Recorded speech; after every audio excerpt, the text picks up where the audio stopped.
جی دیکھیے، اس سے کوئی انکار نہیں ہے کہ امریکہ نے جو ناکہ بندی کی اس نے ایک دم سے ایران کے لیے مشکلات کھڑی کر دی، کیونکہ اس سے پہلے آبنہ ہرمز کو جس انداز میں چل رہی تھی، اور پوری دنیا نے کبھی نہیں سوچا تھا کہ اتنا بڑا ترک کا پتہ ہے ایران کے ہاتھ میں کہ پوری دنیا کی معیشت رک جائے گی، پوری دنیا کے اندر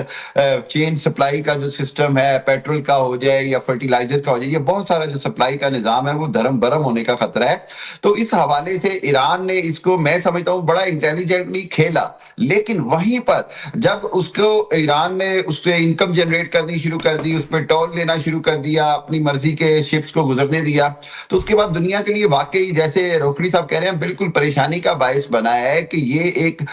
اس کی کوئی مثال نہیں ملتی ہے کہ ایک اوپن جو واٹر ہے، انٹرنیشنل واٹرز ہے، اس کے اندر اس طرح کا ٹیکس لیا جائے۔ اس کے اوپر جب امریکہ نے بحری ناکہ بندی کی تو ایران کے پاس جو آئل کیپیسٹی ہے، سٹوریج کیپیسٹی ہے، وہ بھی مشکل میں آ گئی، ایران کی جو ڈیلی انکم تھی وہ بھی ختم ہو رہی ہے، ہو گئی بلکہ۔ لیکن اس کے جواب میں جو پاکستان کی کوششیں تھی کہ آبنہ ہرمز جو ہے وہ ایران بھی کھولے اور امریکہ کی طرف سے بھی کھل جائے، اور ایک اس کو انٹرنیشنل ٹیریٹری کے انداز میں ٹریٹ کیا جائے، اور وہ جو ایران بار بار کلیم کرتے ہیں کہ جی اس کا چونکہ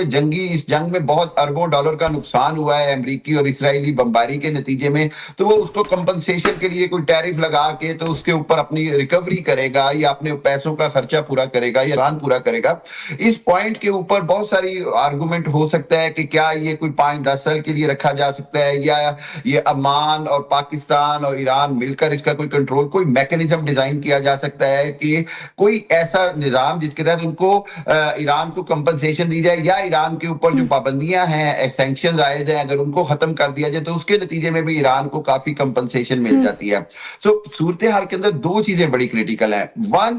یہ جو انٹرنیشنل واٹرز کے اوپر کوئی بھی اگر کرے گا تو اس کے بعد پھر باب المندب بھی ہے، باب الملاقہ بھی ہے، وہ پھر ساریوں کے اوپر جو ہے آبنہ ملاقہ ہو جائے یا باب المندب ہو جائے، پھر ان کے اوپر بھی بات ہوگی کہ جی ان کے جو ان کو بھی ٹیکس دیا جائے، پھر پوری دنیا میں جو پیٹرول کی پرائسز ہے اس کا ایک عجیب و غریب کرائسس آ جائے گا، ایک چیز۔ اور دوسری چیز جو ہے وہ یہ ہے کہ میں یہ سمجھتا ہوں کہ امریکہ کو پھر ایک بار یہ سمجھنا ہوگا کہ جنگ کے ذریعے یہ راستہ نہیں ہے، آپریشن فریڈم ہو یا آپریشن فیوری ہو، کوئی بھی ہو، جنگ از ناٹ دا سولوشن۔ بات یہ ہے کہ کہیں نہ کہیں مذاکرات کے تحت دونوں کو لچک دکھانی چاہیے، دونوں فیس سیونگ چاہیں، ایران بھی چاہتا ہے، امریکہ بھی چاہتا ہے، دونوں چاہتے ہیں جنگ بندی ہو جائے، لیکن دونوں اپنی اپنی شرائط پر اڑے ہوئے ہیں، دونوں میں سمجھتا ہوں کہ وہ گنجائش نہیں پیدا کر رہے ریڈ لائنز کے اندر جس کے تحت مذاکرات میں کامیابی ہو سکتی ہے۔ پاکستان کی فیلڈ مارشل صاحب کی بھرپور کوشش ہے، پوری دنیا اس کو سراہ رہی ہے کہ کسی نہ کسی طرح ان کو کامن پوائنٹس پر لا کر کوئی نہ کوئی جنگ بندی کو، مستقل جنگ بندی اور مذاکرات کو ایک معاہدے کی شکل دی جائے تاکہ یہ جو دنیا اس ہجان کا شکار ہے اس سے نکلے۔ جنگ اگر خدا نہ خواستہ دوبارہ شروع ہو گئی، اگر اس آبنہ ہرمز پہ کنٹرول، جس طرح آپ نے بھی ابھی کہا 100% ایران نے ثابت کیا ہے کہ اس کا کنٹرول ہے، بارودی سرنگیں بچھائی ہوئی ہیں، اگر اس پہ قبضہ کرنے کی کوشش کی گئی ایران جوابی کارروائی کرے گا، اس کے نتیجے میں جنگ جو ہے وہ بڑھ جائے گی، امریکن جب کیجولیٹیز ہوں گی، چاہے وہ میرینز کی ہوں، چاہے وہ کسی بھی حالت میں ہوں، تو صورتحال بہت خراب ہو جائے گی۔ اور پھر آخری بات یہ ہے کہ اسرائیل کا سپوائلر فیکٹر اس کے اندر بڑی تیزی سے کام کر رہا ہے، وہ یہ چاہ رہا ہے کہ یہ ایک چنگاری ہے، یہ بھڑک اٹھے دوبارہ سے، اور وہ جو جنگ پاکستان نے تیسری عالمی جنگ سے دنیا کو بچایا ہے اس خطرے کی طرف ایک بار ہم پھر دوبارہ بڑھ جائیں گے۔ میرا خیال یہ ہے کہ اس وقت سینس مسٹ پریویل، اور امریکہ کی طرف سے بھی پریزیڈنٹ ٹرمپ کو بھی احتیاط کرنی چاہیے، اور IRGC اگر بہت زیادہ ایگریسو ہوگی تو ایران کو نقصان ہوگا۔ وہ ان کو یہ بات سمجھنی ہوگی کہ وہ جنگ جیتے نہیں ہیں، انہوں نے جنگ میں اپنا پلڑا بھاری دیا ہے، لیکن ایران کی کیپیسٹی اتنی نہیں ہے کہ وہ لمبی جنگ لڑ سکیں، امریکہ کے لیے بھی اتنا ہی مشکل ہے۔ سو میں یہ سمجھتا ہوں کہ دونوں کے اندر جو کمپرومائز کا جو ایلیمنٹ ہے وہ اوپر آنا چاہیے، دونوں کو اپنی اپنی ریڈ لائنز میں کہیں نہ کہیں گنجائش پیدا کرنی ہوگی تاکہ مذاکرات اور فائنل معاہدے کا کوئی راستہ نکلے۔ بہت شکریہ سر۔ عبداللہ گل صاحب کی طرف بڑھتے ہیں۔ تھینک یو سر آپ کے وقت دینے کے لیے۔ سر جیسے ڈاکٹر حامد صاحب نے بھی کہا ہے کہ ٹیرف کی طرف بڑھا جائے، کیا آپ کو لگتا ہے کہ امریکہ اس پر ایگری ہوگا؟ اور دوسری جانب جو پروجیکٹ فریڈم ہے اس کے باعث جنوبی کوریا کے جہازوں پر حملہ ہونا، تو کیا یہ بھی ایک امریکہ کا فیلئر سمجھا جا رہا ہے؟ بسم اللہ الرحمن الرحیم، بہت شکریہ آپ کا جی، السلام علیکم۔ اور دیکھیں، سمپل سی بات یہ ہے کہ اس ٹائم پہ ایک باقاعدہ united nation convention on law of the sea 1982 کے اندر بنایا گیا تھا، اور اس کے مطابق ایک سمندری حدود واضح کر دی گئی تھی، جس میں تجارتی حدود بھی ہیں اور اس کے علاوہ بھی جو آپ کی 24 نوٹیکل مائلز تک آپ کو اجازت ہے۔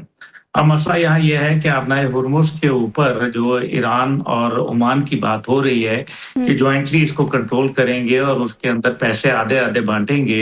یہ ایران کی تجویز آئی ہے، لیکن میرا خیال ہے کہ یہ ایک اسٹریٹجک موو تو ہو سکتی ہے، ایک ملٹری منوور تو ضرور ہو سکتا ہے، اینڈ دے پلیڈ ویل، لیکن اس کا یہ مطلب نہیں ہے کہ یہ لانگر ٹرم میں شاید اپلیکیبل ہو۔ ایک ہی صورت میں ہو سکتا ہے، اور وہ یہ کہ اگر امریکہ نے ان کا جو ہرجانہ ادا کرنا ہے 270 بلین کا جو نقصان ایران کو ہوا، جس کا تخمینہ انہوں نے لگایا، تو ظاہر ہے امریکہ تو اپنی جیب سے کبھی پیسہ ادا کرتا نہیں ہے، وہ اس معاملے کے اوپر جو ہے وہ ایک وقتی طور کے اوپر ان کو ایک ٹیرف لگانے کی اجازت دے دے گا، لیکن کیا یہ ایران اکیلا ملک ہے یا کہیں انڈونیشیا نے بھی یہ بات کہی ہے کہ ہم بھی آبنائے ملاقہ جو 900 کلومیٹر تقریباً لمبی ایک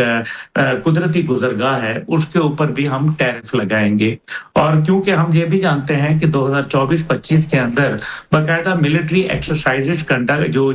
نیول ایکسرسائزز کنڈکٹ ہوئی تھیں امریکہ اور انڈونیشیا کے مابین، اور اسی طریقے سے ایک آبنائے تائیوان بھی ہے جو کہ تائیوان کے 180 کلومیٹر کی آبنا ہے، جہاں پہلے ہی بڑی بارڈر ٹینشنز بنی ہوئی تھیں چائنا اور امریکہ کے درمیان۔ However, میرا یہ خیال ہے کہ جو قانون ہے وہ یہ کہتا ہے کہ جو قدرتی راستے ہیں ان کو آپ محدود نہیں کر سکتے، ان پہ ٹیرف نہیں لگا سکتے، ماں سوائے جیسے پینما کینال ہے یا سوئز کینال ہے جو مین میڈ ہیں ان کے اوپر آپ ٹیرف لگا سکتے ہیں، کیونکہ یہ انسانوں نے خود بنائی ہوئی اور ظاہر ہے اس پہ اخراجات ہوتے ہیں۔ لیکن اس سب کے اندر امریکہ ایک طویل عرصے تک یہاں رہ نہیں سکتا، اس کی 2-3 بڑی وجوہات ہیں۔ پہلی بات یہ ہے کہ اس خطے میں رہنے کا مقصد یہ ہے کہ یہ دنیا کی تجارت پہ بری طریقے سے اثر انداز ہوگا۔ جو امریکہ کے اتحادی ممالک ہیں جو کہ گلف کے اندر ہیں، ان کا بھی تیل کا ایک پروڈکشن رک جائے گی، جس سے ان کو ایک ناقابل تلافی نقصان پہنچے گا، اور میرے خیال میں کافی حد تک پہنچ بھی چکا ہے۔ تیسری بات اس کے اندر یہ ہے کہ یہاں شیلو واٹر ہے، اور شیلو واٹر کا مطلب یہ ہے سیدھا سیدھا کہ امریکہ کی جو بڑے ایئر کرافٹ کیریئر ہیں یا ہیوی شپس ہیں وہ اس خطے میں نہیں آ سکتی۔ تیسری جناب اس کے اندر بات یہ ہے کہ یہاں انٹرنیٹ کی کیبلز گزرتی ہیں جو تقریباً 2/3 دنیا کو انٹرنیٹ پرووائڈ کرتی ہیں، اور یہ بال باریک ہوتی ہیں، شیلو واٹر کے اندر ہے، اور ایران نے اس کو کاٹنے کی دھمکی بھی دی ہوئی ہے، جس سے بات کوئی دنوں میں یہ ٹھیک نہیں ہوگا بلکہ یہ مہینوں درکار ہیں اس کو اس معاملے کو ٹھیک ہونے کے لیے، جس سے دنیا کی ای بینکنگ، دنیا کا ای کامرس، دنیا کا کلاؤڈ سروسز تمام کے تمام ہالٹ ہو جائیں گے، اور دنیا کو ناقابل تلافی نقصان کئی مہینوں میں اٹھانا پڑے گا، جو کہ آنے والے شاید کئی سال میں بھی پورا نہ ہو سکے۔ اب یہ تو جہاں بات ختم ہو گئی، اب اس کے اندر ایران کی جانب سے آپ دیکھیں کچھ جو بیک ڈور ڈپلومیٹک چینلز ہیں جس میں پاکستان پوری طریقے سے انوالوڈ ہے اور سب سے کلیدی کردار ادا کر رہا ہے، اس کو اگر ہم غور سے دیکھیں تو ہمیں یہ پتہ چلتا ہے کہ وہ جہاز جس کو 12 جس کے اوپر کارکنان تھے ایران کے، ان کو امریکہ نے پکڑ لیا، اور اس کے بعد ایران کی یہی مطالبہ تھا کہ ان کو پہلے ریلیز کیا جائے، اس جہاز کو ریلیز کیا جائے۔ تو آپ دیکھیں عبداللہ گل صاحب یہاں پہ ہم مزید اس پر ڈسکشن کریں گے، پروگرام میں وقت ہوا چاہتا ہے ایک شارٹ بریک کا، بریک کے بعد آتے ہیں اور ڈسکشن کا آغاز یہیں سے کریں گے۔ بریک پہ جانے سے پہلے ہم بات کر رہے تھے امریکہ ایران کے تنازع پہ۔ خرم صاحب آپ کی طرف بڑھوں گی، یہ بتائیے گا کہ پروجیکٹ فریڈم میں آج امریکہ نے جنوبی کوریا کو پیشکش کی ہے کہ انہیں جوائن کرے، تو آپ کو کیا لگتا ہے کہ جنوبی کوریا اس میں شامل ہوگا؟ کتنا سود مند ہوگا جنوبی کوریا کے لیے؟ دیکھیں شامل کیوں نہیں ہوگا،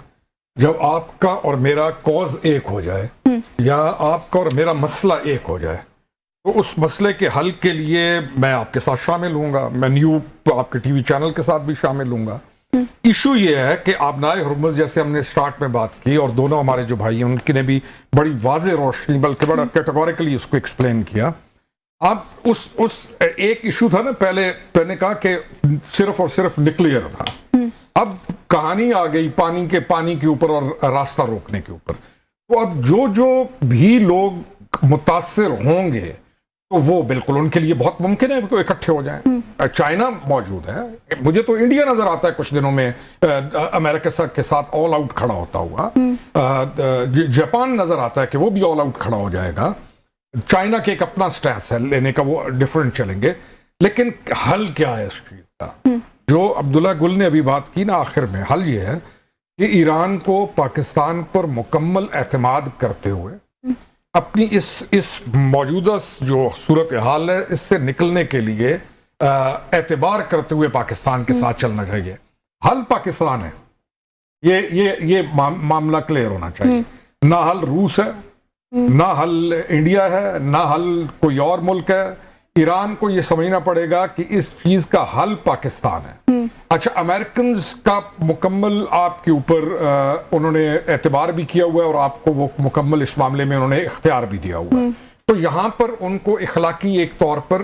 دے آر گوئنگ مور اسٹرانگ. تو امید ہے اب لگتا یہ ہے کہ اس مہینے میں کچھ جو ہمیں بھی کچھ خبر ہے کہ ڈائیلاگز اگین ریزیوم ہو جائیں گے. تو اس دفعہ جب ڈائیلاگ ہوتے ہیں انشاءاللہ تو یہ حل والے ڈائیلاگ ہوں گے. وہ نہیں ہوگا کہ میں ناراض ہو کے واپس چلا گیا تو میں بات نہیں کر رہا ہوں, تو میں نے ادھر سے اجازت لینی ہے تو ادھر سے اجازت لینی ہے. لگتا یہ ہے کہ یہ والے ڈائیلاگ حتمی ڈائیلاگ ہوں گے اور اس کے بعد یہ معاملہ حل ہو جائے گا میرا خیال ہے. ڈاکٹر صاحب, خرم صاحب کا یہ کہنا ہے کہ ڈائیلاگ جو ہے وہ دوبارہ سے سٹارٹ ہونے جا رہے ہیں, لیکن ایرانی وزیر خارجہ جو ہے انہوں نے آج یہ کہا ہے کہ جو امریکہ کا پروجیکٹ فریڈم ہے وہ پروجیکٹ ڈیڈ لاک ہے. تو یہ سمجھا جا رہا ہے کہ کیا اس طرف اشارہ نہیں ہے کہ یہ مذاکرات کو مزید اس میں ڈیڈ لاک کے اشارہ دیا جا رہا ہے؟ تو اگر ایسا ہوتا ہے تو مذاکرات کیسے آگے بڑھیں گے؟ دیکھیے, بات یہ ہے کہ مذاکرات جو ہیں وہ دونوں کی مجبوری ہیں, لیکن پرابلم یہ ہوتی ہے, میں دونوں طرف سے سمجھتا ہوں کہ دونوں جس انداز میں میڈیا کے اندر اپنا ایک بڑا ہارڈ سٹانس شو کرتے ہیں, اس کے نتیجے میں جو مذاکرات کے لیے جو فضا بنانا یا فضا پیدا کرنا ضروری ہے اس میں بڑی سخت رکاوٹ ہو جاتی ہے. دیکھیے, مذاکرات کا مقصد یہ نہیں ہوتا کہ آپ اپنی شرائط پہلے رکھ دیں, آپ اپنا جناب پہلے سے ہی ایک طرح سے ایگریمنٹ رکھ دیں کہ بھئی اس کے اوپر اگر سائن کرو گے تو میں آؤں گا. وہ دونوں طرف سے یہ رہا ہے کہ ایک طرف سے کہا جا رہا ہے کہ جی ایران یورینیم کے انریچمنٹ پہ کمپرومائز نہیں کرے گا, ایران پہ پابندیاں ختم کی جائیں تو بات ہوگی, ایران اپنا ہرمز کا کنٹرول اپنے پاس رکھے گا تو بات ہوگی. دوسری طرف سے امریکہ کی طرف سے آ جاتا ہے کہ جی ہر حالت میں ایران کی یورینیم جو ہے اس کو سرنڈر کرنی پڑے گی یا امریکہ کو دینی پڑے گی, ہر حالت میں ایران ہار چکا ہے, ایران گھٹنے ٹیک چکا ہے. یہ جو رویہ ہے یہ مذاکرات کے امکانات کو معدوم کرتا ہے. مذاکرات بہت ضروری ہے دونوں کے لیے, اس سے کوئی انکار نہیں ہے. مذاکرات کی کامیابی بھی دونوں کے لیے بہت ضروری ہے. میں یہ سمجھتا ہوں, بالکل خرم صاحب نے بالکل ٹھیک کہا کہ مذاکرات ہی ہوں گے ان دی اینڈ, لیکن صرف ڈر یہ ہے جو بار بار میں بات کرتا ہوں کہ اسرائیل کا جو سپوائلر فیکٹر ہے, اس کے اندر انڈیا کا بھی سپوائلر فیکٹر ہے, اس کے اندر اور بہت سارے جو یہودی لابی جو امریکہ کے اندر بہت ایکٹیو ہے, چاہے وہ پیٹ ہیگزٹ ہوں اور چاہے وہ اسٹیو وٹکاف ہوں, چاہے وہ جیرڈ کشنر ہو, یہ سارے وہ لوگ ہیں جو کہ سمجھتے ہیں کہ ہم جنگ کے اور زور زبردستی سے بھی ایران کے اوپر قبضہ کر لیں گے. ابھی بھی وہ اسی ذہن سے ہیں کہ ریجیم چینج ہو سکتی ہے, پاسداران انقلاب کو ملیا میٹ کیا جا سکتا ہے. اس سوچ سے باہر آنا پڑے گا. جبکہ دوسری جانب پاسداران انقلاب کے اندر جو دو گروپ ہیں, باقر کالیباف صاحب ہو گئے اور مصطفیٰ خامنائی صاحب ہو گئے, اور پاسداران انقلاب اور آرمی چیف ہو گئے, ان کا خیال یہ ہے کہ امریکہ کو مزید ہم شاید سبق سکھا سکتے ہیں. دونوں اینڈز کے اوپر میں سمجھتا ہوں کہ وہ جو ہم بات کرتے ہیں نا معتدل لوگوں کا آگے آنا بڑا ضروری ہے, جیسے کہ عباس عراقچی ہیں, جس طرح مسعود پزشکیان ہیں, یہ وہ لوگ ہیں جن کا خیال ہے کہ اب ایران کو ہر حالت میں معاہدہ کر لینا چاہیے, مذاکرات کو کامیاب کرنا چاہیے. اسی صورت میں میرا خیال ہے کہ دونوں اینڈز کے اوپر جو سپوائلرز ہیں ان کا رول جو ہے وہ کم ہونا بڑا ضروری ہے, تاکہ جلد سے جلد مذاکرات جو ہیں وہ ختمی شکل کو پہنچے. مذاکرات ختمی شکل کی طرف بڑھے. عبداللہ گل صاحب, آپ کی طرف آؤں گی. یو اے پر ایران کے حملے کے بعد دنیا بھر سے اس کی مذمت آئی ہے, پاکستان نے بھی اس کی مذمت کی ہے, ایران بیک فٹ پر چلا گیا, کیا کہیں گے اس پہ؟ نہیں، میرا خیال ہے کہ اگر انہوں نے بیک فٹ پہ جانا ہوتا تو وہ حملہ کرتے ہی نہ. انہوں نے بڑا سوچ سمجھ کے ایک اسٹریٹجک موو ہے فجیرہ کے اوپر، کیونکہ وہاں سے آئل ایکسپورٹس ہو رہی ہیں. اس وجہ سے نیچرلی اب یو اے ای کے سامنے میرے خیال میں ڈیگرز ڈرون سچویشن ہے ان کی اور ایران کے مابین. اب تو بات کھل گئی ہے. اور ویسے بھی آپ یہ دیکھیں کہ یو اے ای اب عرب دنیا کے اندر تقریباً تنہائی کا اور آئسولیشن کا شکار ہو گیا ہے. ہوئیور میں اپنی بات جو پچھلے بریک پہ جانے سے پہلے تھی وہ ضروری ہے. اس کے اندر یہ ہے کہ آپ دیکھیں کہ پاکستان کے پاس انہوں نے امریکہ نے وہ جہاز بھیج دیا، وہ حملہ ریلیز کر دیا، یعنی کہ جو شرائط تھیں ایران کی جانب سے ان کے اوپر عمل ہونا شروع ہو چکا. دوسرا یہ ہے کہ آپ دیکھیں کہ وہ جہاز جن کو انہوں نے کہا تھا کہ آبنائے ہرمز کے اوپر تمام مائنز بچھی ہوئی ہیں اور جو پہلے جہاز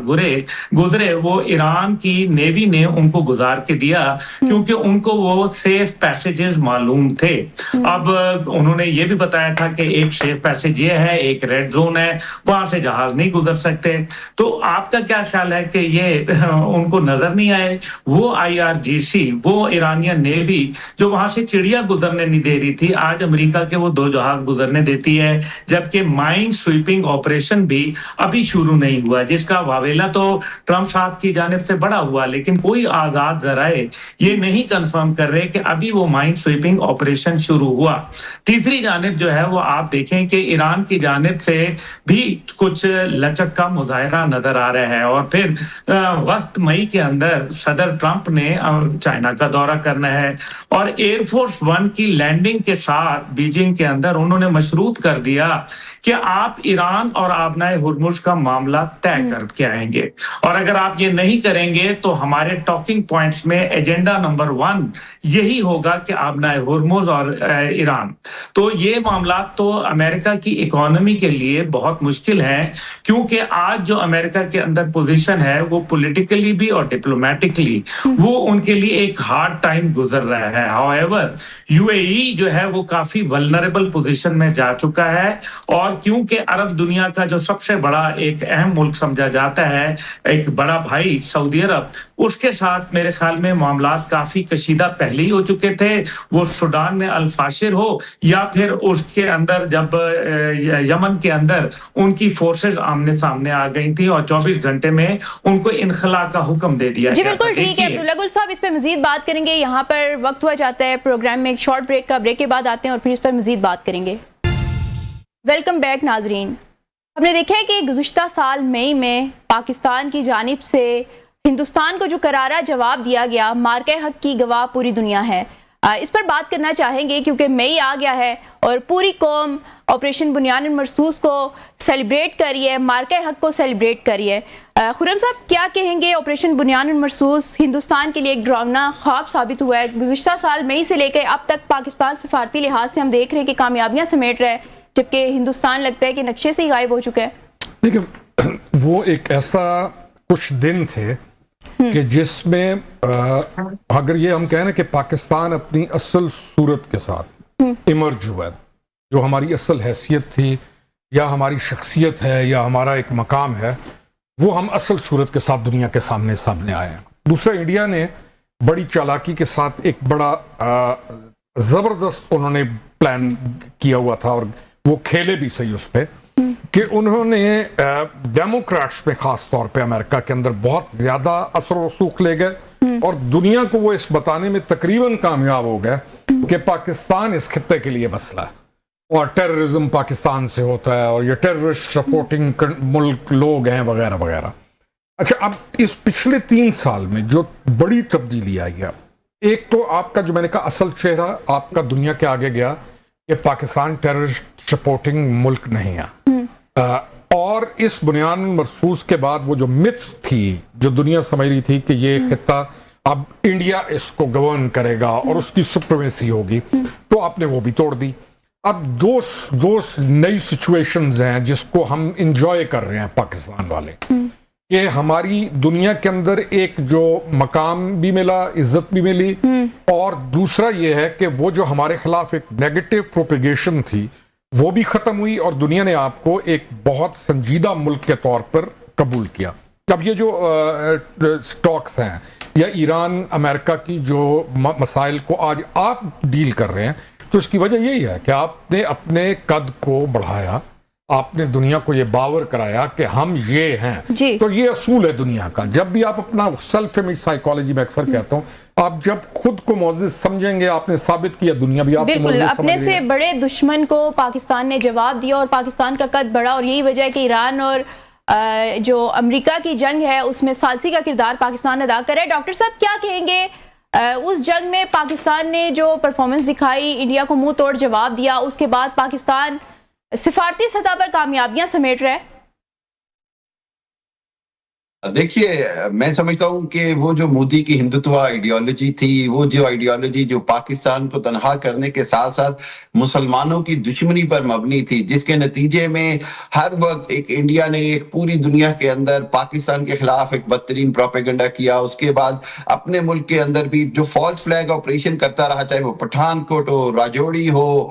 پلوامہ ہو, اور پھر آخر میں پہلگام ہو. اس سب کے اندر ایک بنیادی چیز نظر آ رہی تھی, وہ یہ تھی کہ پاکستان کو ہر حالت میں ٹارگٹ کیا جائے, پاکستان کو ملائن کیا جائے. لیکن ہوتا یہ ہے کہ بار بار میں سب جگہ کہتا ہوں کہ جب لیڈرشپ آپ کی فیصلہ کر لے کہ اب آپ نے دشمن کو بھرپور جواب دینا ہے, ایسا جواب جو اس کو صدیوں یاد رہے, تو یہ وہ ریزالو تھا پاکستان کے آرمی چیف اس وقت کے فیلڈ مارشل عاصم منیر صاحب کا, پاکستان کی گورنمنٹ کا, کہ انہوں نے یہ ایک بھرپور جواب دیا انڈیا کو ہمیشہ کے لیے, اور وہ ضروری تھا. اور وہ یہ ایسا جواب ہوا کہ اس کے بعد پاکستان جو خطے میں کی سٹیبلائزر فیکٹر کے طور پہ سمجھ آیا, کہ جب پریزیڈنٹ ٹرمپ نے پاکستان سے کہا کہ جی انڈیا معافیا مانگ رہا ہے, آپ مزید ان کو تباہی نہ دیں, تو پاکستان نے وہاں سمجھداری کا اور ذمہ دار ریاست ہونے کا ثبوت دیا. آپ جانتی ہیں کہ ہم ان کے 20 رافیل گرا سکتے تھے, ہم نے 6-8 گرائے. ہم ان کا تمام جو انفراسٹرکچر ہے الیکٹرانک اور کمیونیکیشن وہ تباہ کر سکتے تھے, ہم نے اس سے ہاتھ روک لیا.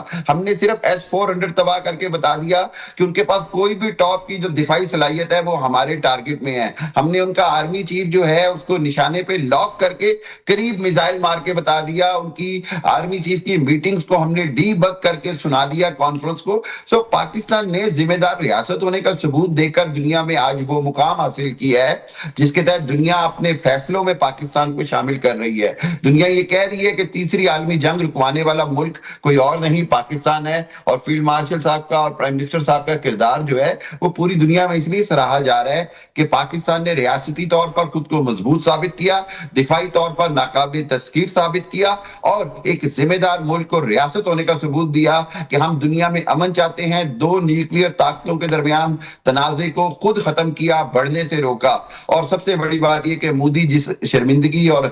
میں سمجھتا ہوں ذلت کا شکار ہے, وہ اپنے ہی کیے ہوئے کے آگے, اپنا کرما اس کے آگے. بالکل مودی جو ہے وہ اس وقت اپنے ہی ملک میں منہ چھپاتا پھر رہے. عبداللہ گل صاحب کیا کریں گے, کیا ایڈ کرنا چاہیں گے اس میں کہ مودی کی جانب سے گزشتہ 10-15 سالوں کا جو ایک پروپیگنڈا کیا جا رہا تھا کہ پاکستان کو ہم نے دنیا میں یہ بتانا ہے, ثابت کرنا ہے کہ دہشت گردی پھیلا رہا ہے پاکستان, امن کا دشمن ہے, اور پاکستان نے پھر اس جنگ میں شکست دی, اور اس کے بعد ہم نے دیکھا ہے کہ اب پاکستان دنیا میں امن کا سفیر بن کے ابھرا ہے. دیکھیں, یہ منہ توڑ جواب نہیں تھا, یہ کمر توڑ جواب تھا. اور بھارت کو بنیادی طور پہ جو اس کا بڑھتا ہوا کردار وہ دیکھ رہا تھا بطور سپر پاور 4تھے نمبر کی, وہ محدود ہو گیا. جو net security provider South East Asia کے اندر دیکھ رہا تھا, آج وہ پاکستان کی طرف دنیا نگاہیں دیکھ رہی ہے لگا کے کہ نیٹ سیکیورٹی پرووائیڈر تو پاکستان کو ہونا چاہیے. جو وہ چائنا کے خلاف ایک محاذ آرائی کے اوپر اپنے آپ کو بہت بڑا ثابت کر رہا تھا, اصل میں وہ روایتی جنگ میں, کیونکہ وہ ہمیشہ یہ کہتا رہا کہ پاکستان بلف کرتا ہے, پاکستان یہ کہتا ہے کہ جی ہم صرف نیوکلیئر کی دھمکی دیتا ہے, جبکہ روایتی جنگ میں اس کا ہمارا کوئی مقابلہ نہیں ہے, ہم تو اس کا پاکستان کو کسی کھاتے میں ہی نہیں لاتے. اب پتہ چلا کہ دنیا نے یہ دیکھا کہ پاکستان روایتی جنگ میں بھی ان سے بہتر ہے, آئیڈیولوجیکلی بھی سپیریورٹی ان کے پاس موجود ہے, اور اسٹریٹجکلی بھی ہم ان سے بہتر ہیں. ہماری جو دفاعی حکمت عملی تھی وہ مدافعت کے اوپر تھی. آپ دیکھیں کہ افینسو ڈیفینس ہم نے پالیسی اپنائی. اس سے پہلے پاکستان کچھ عرصے سے 9/11 کے بعد سے ڈیفینسو ڈیفینس پالیسی پہ چل رہا تھا, لیکن موجودہ ملٹری ہائر کمانڈ نے اس کو افینسو ڈیفینس کے اوپر لے گئے اور جا کے براہ راست ان کو وہ جواب دیا جو جو کہ میرے خیال میں اب پوری دنیا کے وار کالجز میں اس سبجیکٹ کو پڑھایا جا رہا ہے. دوسری جانب جو ان کی کولڈ سٹارٹ ڈاکٹرن تھی اس کا بھی جنازہ نکل گیا. جو ان کے انڈیپینڈنٹ بریگیڈ گروپس کا ایک خواب تھا کہ وہ لائیں گے اور محدود 60 سے 70 کلومیٹر کے علاقے میں حملہ کر کے وہ پاکستان کو امبیرسنگ پوزیشن میں لے آئیں گے, ان کے لیے خود امبیرسنگ ہو گیا. دیکھیں اب جو یہاں بات ہے وہ بڑی امپورٹنٹ ہے, اور وہ یہ ہے کہ سارے کے عبداللہ اندر گل صاحب, معذرت کے ساتھ پروگرام کا وقت جو ہے وہ ختم ہو رہا ہے, مزید اس پر بات کرتے ہیں, لیکن آج کے پروگرام میں اتنا ہی. تینوں مہمانوں کا بہت شکریہ. اللہ حافظ.